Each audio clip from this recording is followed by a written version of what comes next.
अरहन्ताणम् नमो अरहन्ताणम् नमो अरहन्ताणम्। ज्योति की साधना करने वाले साधकगण,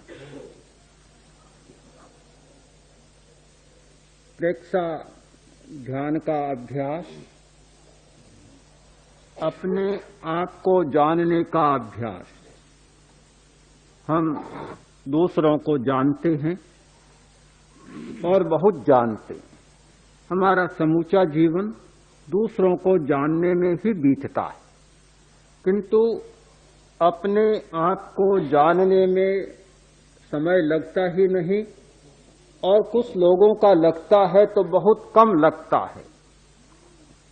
100 में 2 व्यक्ति मुश्किल से मिलेंगे जो अपने आप को जानने का प्रयत्न करते हैं।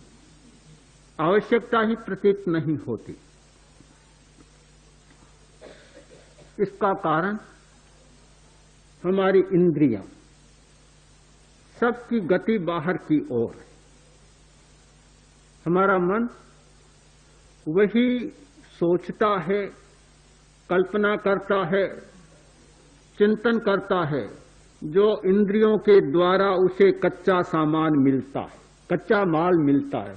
कच्चे माल को पक्का माल बनाता है। हमारी बुद्धि भी उन्हें सहयोग देती है। जब तक अंतर्दृष्टि नहीं जागती, अंतश्चक्षु उद्घाटित नहीं होता, तब तक अपने आप को जानने का और देखने का कोई साधन हमें उपलब्ध नहीं होता।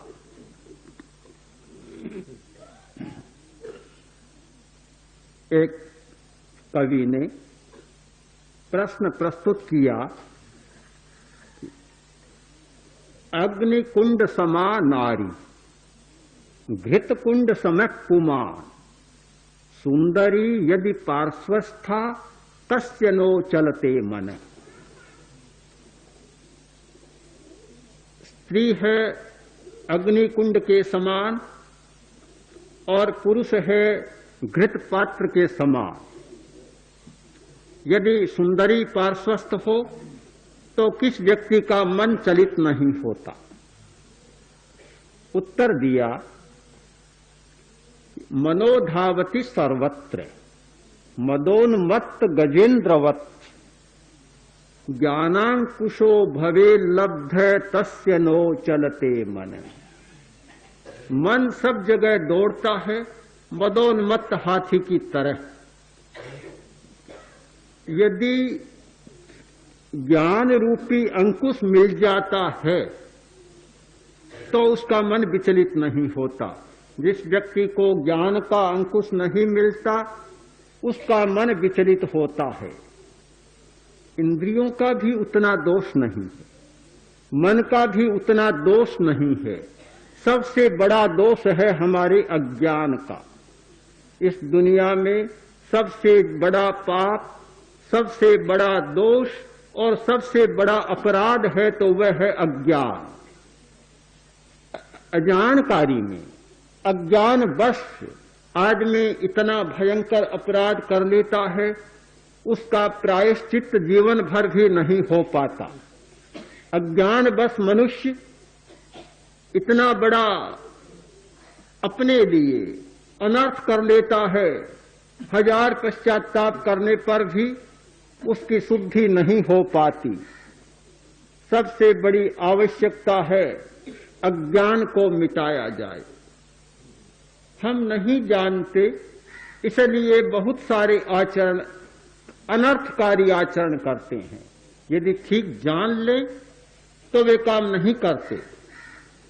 सभी लोग बुरे नहीं होते, सभी लोग इंद्रिय लोलुप नहीं होते, सभी लोग मन की चंचलता से प्रताड़ित नहीं होते, किंतु एक अज्ञान के कारण वे बहुत सारे काम करते चले जाते हैं। मिथ्या मान्यता, मिथ्या धारणा, मिथ्या दृष्टि और अज्ञान, ये सब मिलकर एक ऐसे चक्र व्यूह की रचना करते हैं कि हर आदमी उसमें फंस जाता है। प्रेक्षा ध्यान का एक बड़ा प्रयोजन है उस अज्ञान को तोड़ना, अज्ञान के चक्र व्यूह को तोड़ना बहुत बड़ा उद्देश्य है। और जब वह चक्र व्यूह टूटता है तो पता लगता है कि वास्तविक जीवन क्या है। ज्ञान और ध्यान ये दो तत्व हैं हमारे सामने। ज्ञान में विश्वास है, लोग शिक्षा प्राप्त करते हैं।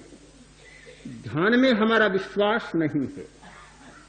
वास्तव में ज्ञान और ध्यान दो नहीं, एक ही है। ज्ञान ज्ञान है तो ध्यान भी अज्ञान नहीं है। अगर अज्ञान है तो ध्यान नहीं होगा। केवल इतना सा अंतर कि ज्ञान में हमारी इंद्रियां, हमारा मन चंचल होता है, और जब ध्यान की स्थिति होती है तो ज्ञान भी स्थिर हो जाता है।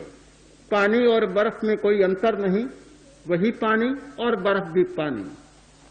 अंतर इतना होता है कि पानी तरल है, और जब पानी गाढ़ा होता है, घना हो जाता है, जम जाता है, तो पानी बर्फ का रूप ले लेता है। मूल स्वभाव में कोई अंतर नहीं, पर अंतर बहुत बड़ा होता है। पानी में गंदगी मिल सकती है, कीचड़ मिल सकता है, धूल मिल सकती है, पानी गंदला हो सकता है। बर्फ हो जाने पर गंदगी डालो, लुढ़क कर नीचे चली जाएगी, बर्फ को गंदा नहीं बना पाएगी, बर्फ उसे दूर कर देती है। हमारा चित्त जब गाढ़ा हो जाता है, घना हो जाता है, तो फिर गंदगी आती है। दुनिया का स्वभाव है कि गंदगी आए बिना नहीं रहेगी, चारों तरफ में गंदगी आएगी, किंतु आई, छुई और चली गई, टिक नहीं पाएगी। मन को गाढ़ा करने की जरूरत, चित्त को सघन बनाने की जरूरत है। ध्यान और कोई नई बात नहीं, ज्ञान से अतिरिक्त कुछ भी नहीं, केवल उस ज्ञान को सघन बना लेना ही ध्यान है। जब तक हम सघन नहीं बनाते, पानी पानी रहता है, तरल रहता है, तब तक सारी संभावनाएं रहती है। और जब पानी जम जाता है तो बहुत सारी संभावनाएं समाप्त हो जाती है। पूछा गया, सुयस्य आराहणायेणम जीवे किम जणये, श्रुत की आराधना करने वाला जीव क्या प्राप्त करता है? उत्तर मिला कि सुयस्य आराहणायेणम अन्नानं खवे न संकिलिस्सई, श्रुत की आराधना से अज्ञान क्षीण होता है, संक्लेश नहीं होता। आज की विद्या में जो कमी है वह यह है, अज्ञान तो नष्ट होता है, जानकारी तो बढ़ती है, पर संक्लेश समाप्त नहीं होता। हमें वह ज्ञान चाहिए जिससे संक्लेश समाप्त हो सके। हमारे क्लेश, हमारे कष्ट, हमारी कठिनाइयां दूर हो सके। अगर वे दूर नहीं होती हैं तो वह ज्ञान भी अज्ञान बन जाता है। ज्ञान भी अज्ञान होता है, वह अज्ञान जो संक्लेश को समाप्त न कर सके। ज्ञान के द्वारा हमारे जीवन का क्लेश दूर होना चाहिए, और जब ज्ञान में क्लेश को दूर करने की क्षमता आती है तो वह ज्ञान ध्यान बन जाता है। हम यह भी कह सकते हैं कि ध्यान के द्वारा संक्लेश दूर होता है, इसलिए ध्यान हमारे जीवन का सबसे बड़ा ज्ञान होता है। ज्ञान और ध्यान दोनों को तोड़कर देखने की जरूरत नहीं, ऐसा जोड़ा है, साहित्य में भी मिलता है।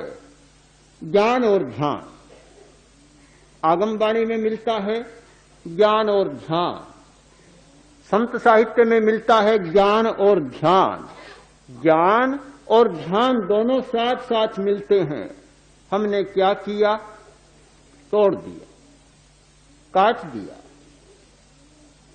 सिर को अलग कर दिया, और धड़ को अलग कर दिया। धड़ तो रह गई, सिर चला गया। इसी भाष्य के अरहत ने बहुत अच्छी बात कही कि ध्यान बिना का धर्म या ध्यान बिना का ज्ञान वैसा है जैसा सिर कटा हुआ आदमी। धर्म है, ध्यान नहीं है तो सिर कट गया। ज्ञान है, ध्यान नहीं है तो सिर कट गया। सिर कटे आदमी का कितना मूल्य होता है हम सब जानते हैं। हमारे सारे जीवन का संचालन सिर के द्वारा होता है। यदि सिर नहीं होता तो सारा नियंत्रण लड़खड़ा जाता है। नियंत्रण करने वाला, कंट्रोल करने वाला, समूचे शरीर का संचालन करने वाला हमारा मस्तिष्क होता है, और वह मस्तिष्क चला जाए तो सारी बात ही समाप्त हो जाए। हम ध्यान को एक अतिरिक्त बात न माने कि ध्यान कोई अतिरिक्त बात है। ध्यान एक जीवन की पद्धति है। ध्यान एक जीवन का दर्शन है। जीवन का दर्शन है, जीवन की पद्धति है। वह कोई छूटे क्षणों में करने की प्रक्रिया नहीं है। अगर हम ध्यान को कोई विशेष बात मानते हैं तो फिर वह विशेष बात विशेष समय के लिए हो जाती है। जैसे वर्ष में कुछ त्योहार आते हैं, पर्व आते हैं, कुछ समारोह होते हैं, कुछ आयोजन होते हैं। दीपावली आती है, बहुत उल्लास होता है। दीपावली चली जाती है एक दिन के बाद। होली आती है, कुछ दिन उल्लास होता है, एक दिन होली भी चली जाती है। जो विशेष पर्व होगा वह आएगा और चला जाएगा। अगर हमने भी ध्यान को ऐसा ही मान लिया कि वह कोई विशेष पर्व या जीवन की विशेष घटना या कभी कभार विशेष दिनों में की जाने वाला आयोजन है, तो ध्यान भी आया और चला गया। ध्यान ऐसा नहीं है। ध्यान हमारे जीवन का वह दर्शन है जो पूरे वर्ष भर चलता है। वह दृष्टि जो जीवन के हर क्षण में चलती है, और जहां वह दृष्टि नहीं होती वहां कठिनाई पैदा हो जाती है।